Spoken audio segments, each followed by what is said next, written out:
அனைவருக்கும் வணக்கம். இன்று சித்ரா பௌர்ணமி. அதன் சிறப்புகள் பற்றி தெரிந்து கொள்வோம். குற்றாலத்தில் உள்ள செண்பகா தேவிக்கு சித்ரா பௌர்ணமி அன்று சிறப்பு பூஜைகள் நடைபெறும். அப்போது சந்தன வாசனையுடன் மழை பொழியும் என்றும் கூறப்படுகிறது. இத்தனை சிறப்பு நிறைந்த சித்ரா பௌர்ணமியின் விசேஷங்களில் ஒன்று சித்ரகுப்த வழிபாடு. பூலோகத்தில் மனிதர்கள் செய்யும் பாவ புண்ணிய கணக்குகளை எல்லாம் எழுதுபவர் சித்ரகுப்தர். பார்வதி தேவி வரைந்த சித்திரத்திலிருந்து பிறந்தவர் என்பதால் அவருக்கு சித்ரகுப்தர் என்ற பெயர் ஏற்பட்டது. இந்த நாளில் சித்ரகுப்தரை வழிபாடு செய்து வணங்கினால் அவர் நமக்கு எளிய முறையில் சிவனருளை அடைய வகை செய்வார் என்பது நம்பிக்கை.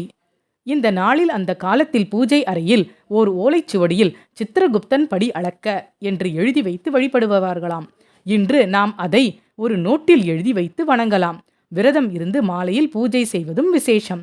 இந்த நாளில் செய்யும் தானம் சிறியதளவாக இருந்தாலும் அதன் பலன் மலை அளவாக திரும்ப கிடைக்கும் என்பது நம்பிக்கை. எனவே தவறாமல் தானம் செய்து வழிபாடு செய்ய வேண்டிய நாள். காஞ்சிபுரத்தில் ராஜவீதியில் சித்ரகுப்தர் கோவில் இருக்கிறது. இந்த கோவில் கைலாசநாதர் கோவிலுக்கும் வைகுண்ட பெருமாள் கோவிலுக்கும் இடையில் அமைந்திருப்பதே ஒரு குறிப்பு என்பார்கள் அடியவர்கள். அதாவது அவரவர் செய்யும் பக்திக்கு ஏற்ப கைலாயத்துக்கோ வைகுண்டத்துக்கோ அனுப்பி வைக்கப்படுவர் இவரே என்கிறார்கள். அவரை பற்றி குறிப்பிடும்போது கையில் எழுத்தாணியும் ஓலைச்சுவடியும் கொண்டவர் சித்ரகுப்தர் என்று சுட்டப்படுகிறார். கர்ணாம்பாள் இவரது மனைவியின் பெயர். காஞ்சிபுரம் கோவிலில் இவர் கர்ணாம்பாள் சமேதராக காட்சி கொடுக்கும் உற்சவ மூர்த்தி உள்ளது. கர்ணம் என்றால் கணக்கு பிள்ளை என்பார்கள்.